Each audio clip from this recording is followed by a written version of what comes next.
देवर्षी नारदांनी प्रश्न विचारला आहे, देवा आपण नक्की असता कुठे?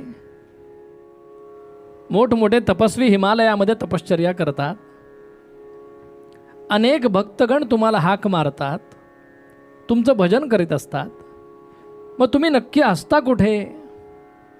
नक्की वैकुंठात असता? पृथ्वीवर असता?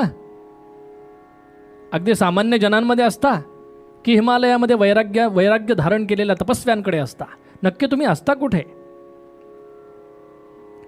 तेव्हा भगवान म्हणाले, नाहम वसामि वैकुंठे, मी वैकुंठात नाही.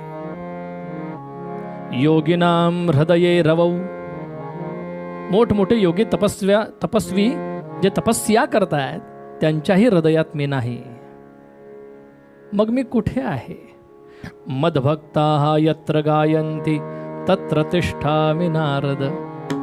तुकाराम महाराज म्हणाले, माझे भक्त गाती जेथे, नारदा मी उभा तेथे.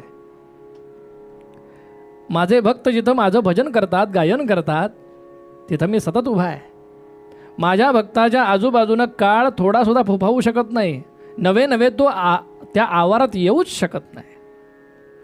म्हणून भगवंताच्या भजनाचं, नामाचं कवच प्रत्येक संतांनी तुम्हाला आम्हाला दिलेलं आहे.